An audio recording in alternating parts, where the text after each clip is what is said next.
நீங்க வந்து இந்தியாவில் இருக்கீங்களா? உங்களுக்கு பக்கத்துல இருக்கிற தியேட்டர்ல உங்களோட புடிச்ச தமிழ் படத்த பார்க்க முடியலையா? இல்ல ஷோ டைமிங்ஸ் தான் உங்களுக்கு கன்வீனியன்ட்டா இல்லையா?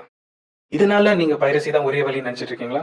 கண்டிப்பா இல்லங்க. HeroChalkies.com தமிழ் படத்த high quality and ethically and legally enjoy பண்ணுங்க. பைரேட்டட் வெர்ஷன் பார்க்கும்போது உங்களுக்குள்ளே ஒரு குற்ற உணர்வு இருக்குமா இல்லையான்னு எங்களுக்கு தெரியல. பட் லீகலா பார்த்தீங்கன்னா உங்களுக்கு அறியாம ஒரு பெருமையும் உங்களுக்கு அறியாம ஒரு சந்தோஷமும் உண்டாகும். கபாலி கோட் யூஸ் பண்ணுங்க 40% off on all available plans. Welcome to our extended opinion and extended analysis on Kabali. So one of the reasons நான் இந்த படத்தை ஏன் ரொம்ப ரெஸ்பெக்ட் பண்றேன்னா, I think after a long time I saw Rajni sir into a particular character and not as Rajni sir as I know him off screen. அவரோட style all that is still blended into a particular character. நான் வந்து இந்த படத்தை ஃபுல்லா பார்க்கும்போது I saw it as a person called Kabali who's just out from jail and who's trying to get back the life that he lost. ஒரு அவ்வளோ பெரிய ஒரு ஸ்டார் வந்து if you have to keep the stardom away and his off screen life or அவரோட previous movies characters away and watch it with a fresh look, it is a huge task. அது வந்து ரஞ்சித் ரொம்ப அழகா வந்து காமிச்சிருக்காரு. And at the same time பெரிய move என்னன்னா the female lead Radhika ஆப்டேயோட கேரக்டர் வந்து வேற யாராச்சும் very familiarise with South India ரொம்ப ஒரு ஃபெமிலியரான ஒரு கேரக்டர் யூஸ் பண்ணியிருந்தா தென் நம்ம திருப்பி அதை கேரக்டராக பார்த்துருக்க மாட்டோம். We would have seen it as that actress.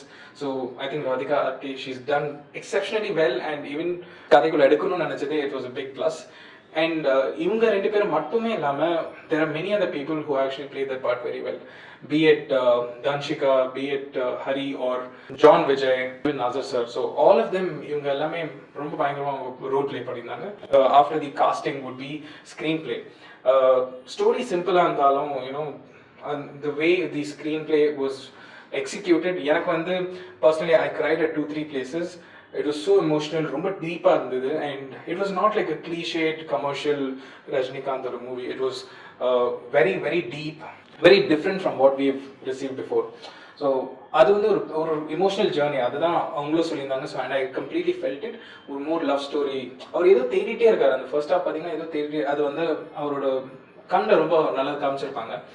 And அதே நேரத்தில் background score I think was brilliant. அது வந்து ஒரு journey on its own. Santosh Nair வந்து he literally knew எந்த இடத்துல பேக்ரவுண்ட் ஸ்கோர் தேவை இல்லை. Very few music directors are as mature as that. எல்லா இடத்துலையும் அவங்களோட ப்ரெசன்ஸை காட்டணும்னு நினைக்கிறவர் இல்லை Santhosh Narayan. he knows what the script demands. அந்த சீனுக்கு அது தேவையில்லை. சில இடத்துல மியூட்டாக கூட இருக்கு and that really impacts us more. இது மட்டும் இல்லாமல் the story the story வந்து was well written. இப்போ ரஜினி சார் கூட ஒரு கேங்ஸ்டர் போது கூட ஒரு 2-3 பேர் இருப்பாங்கன்னு தெரியும். அவங்க வந்து சும்மா மோஸ்ட் ஆஃப் த மூவிஸ்ல வந்து அவங்களுக்கு ஒரு கேரக்டராகவே இருக்காது, ஒரு ஸ்டோரியோட லிங்கேஜ் இருக்காது.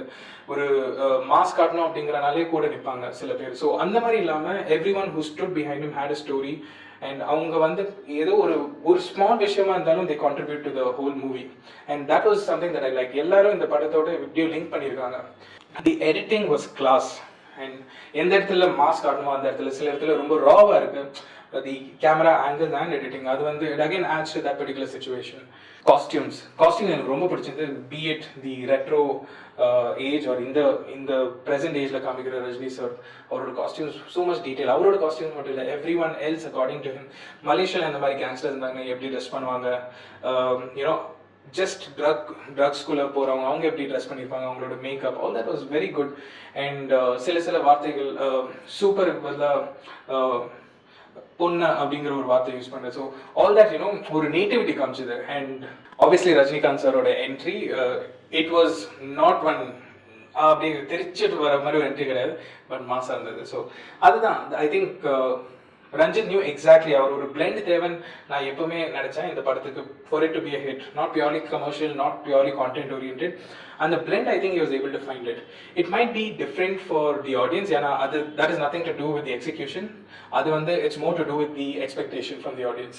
இந்த படத்தோட downside பார்த்தீங்கன்னா there are too many characters and the story வந்து ரொம்ப surface level இல்லாமல் ரொம்ப டீப்பாக இருக்கு. ஸோ அவங்க அந்த ஃபர்ஸ்ட் 20 minutes half an hourல அந்த கதையை சொல்லும் போது என்னால் ஒரு ஆடியன்ஸை அது வந்து கிராஸ் பண்ண முடியல. It took me time. இந்த படத்தை டெஃபினட்டாக மோர் தென் ஒன்ஸ் பார்த்தா தான் எனக்கு அந்த கதையோட வர கதாபாத்திரங்கள் வந்து மைண்டில் செட் ஆகுமோ அப்படிங்கிற ஒரு தாட் வந்துச்சு. ஏன்னா ஃபேஸ் வேல்யூ வச்சு தான் ஓகே அவருன்னு தெரிஞ்சது தவிர பேர் வச்சுட்டு பேர் ரெஃபரன்ஸ் கதையில் நிறைய பேர் வச்சு ரெஃபரன்ஸ் வரும். ஸோ அந்த மாதிரி இது யார் இது எந்த கேரக்டர் அப்படிங்கிற ஒரு தாட் வந்துட்டே இருந்தது. So I think that is where I'm missing. ஏன்னா I'm not link with the story. ஸ்க்ரீனில் என்ன நடக்குதுன்னு பார்க்குறேனே தவிர எனக்கு வந்து I'm not very gripped with the story. And second thing, villain. ஒரு ஜென்ரலி ரஜினிகாந்த் சாரோட பிக்கெஸ்ட் ஹிட்ஸ் பார்த்தீங்கன்னா the villains have had equal weightage இந்த நெகட்டிவ் சைட். ஸோ அது வந்து இந்த படத்தில் இருந்துதான்னு கேட்டிங்கன்னா டெஃபினெட்லி அந்த டோனி லீங்கிற character was well, I mean அவர் வந்து நல்லா நடிச்சிருந்தார். அவர் நடிப்பை பற்றி நான் எதுவும் சொல்ல, பட் அந்த கேரக்டருக்கு என்ன டெப்த் தேவைன்னு நான் நினைக்கிறேன். பிகாஸ் கூட ஒரு 30 பேர் இருந்து மாசா கொலை பண்ணுறது மட்டுமே doesn't make you badass or brutal. It's more about your ideology, inner side, how bad you are. So அது வந்து I couldn't feel it much in this character. I can understand Ranjith வந்து சில இடத்துல கமர்ஷியல் எலிமெண்ட்ஸ் காட்டி தான் ஆகணும், because at the end it's Rajinikanth and அவரோட fan base வந்து என்ன எக்ஸ்பெக்ட் பண்ணுறாங்க, what are they already accustomed to. So இதெல்லாம் மைண்டில் வச்சு தான் இந்த படத்தை பண்ண முடியும். ஸோ சில இடத்துல அந்த கமர்ஷியல் எலிமெண்ட்ஸ் எப்படியோ கொண்டு வர ட்ரை பண்ணியிருக்காரு, but I think it was fair enough. எனக்கு ரொம்ப பிடிச்சது வந்து யூனோ ஆல் தீஸ் ஸ்டண்ட் வந்து ரொம்ப நல்ல கொரியோகிராஃப் பண்ணியிருந்தாங்க. ஒரு சில இடத்துல பாடி டபுள்ஸ் இருந்தால் கூட அது ரொம்ப விசிபிளாக தெரியல, which is what I like. ரொம்ப எடிட்டிங்லாம் choreograph, it was well choreographed. You know ரொம்ப blatant visible எதுவுமே தெரியல that this is the body double in the shoot one in the stunt when this is not possible by Rajinikanth at his age.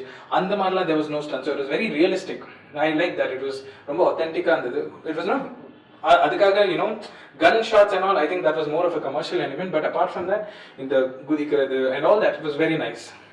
And அது மட்டும் இல்லாமல் I saw this movie with subtitles. First I loved the way the font was, as usual, international standard yellow font color. Subtitles yaarka pandrom, obviously international audience. This is not a normal movie, right? It வந்து India தாண்டி is gone beyond, and a lot of people are anticipating.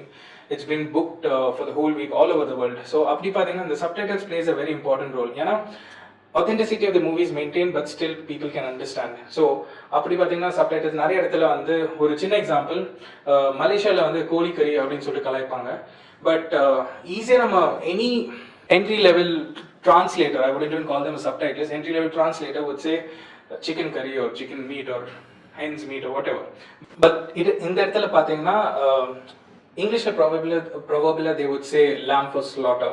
So they, but ரொம்ப intentional I think they've used lamb. ஏன்னா any person who's even studied LKG to first standard will know koli is, I mean who knows Tamil also would know koli is chicken, but intentionally lamb no, because that appeals more to the audience that it is intended for. அது மட்டும் இல்லாம ரொம்ப நாளா நான் வந்து expect பண்ணியிருந்தேன் இந்த தூய நரையிலும் காதல் மலருதே அந்த ஃப்ரேஸை எப்படி யூனோ சப்டைட்டில் பண்ண போறாங்க நான் யோசிச்சுட்டே இருந்தேன். இந்த படத்துல ரொம்ப அழகா பண்ணியிருந்தாங்க, and it also rhymed, which I personally liked. I think it was though aging graciously, love blossoms gracefully, something like that. It was well done. I mean in the mari, you know, it just shows that people put in passion and they take their work seriously. And idanala I think as I told you, people Tamil puriyadavungalukku and the subtitles வந்து அது வழியா தான் படத்தை பார்ப்பாங்க. நம்ம வந்து ஒரு 3D movie வந்து 3D கிளாஸஸ் வழியா தான் பார்க்க முடியல. ஸோ அந்த மாதிரி, so I think it played a very important role and it was very needfully done. ரீடபிலிட்டிலாம் ரொம்ப கரெக்டாக இருந்தது and not too much of jargon. So வந்து உங்களுக்கு வந்து you need to mug up the dictionary to understand அப்படின்லாம் இல்லாமல் it was very poetic with the songs and very raw but it has to be. So and the mood of that scene was taken care of every time. So that is our opinion about Kabali. எங்களோட opinion உங்களுக்கு பிடிச்சிருந்தா like பண்ணுங்க. If you feel this was rational please share it. Also subscribe to us. உங்களுக்கு இந்த படத்தில் என்ன பிடிச்சிருந்தது comment பண்ணி சொல்லுங்க. So until we meet again, Uday Senan.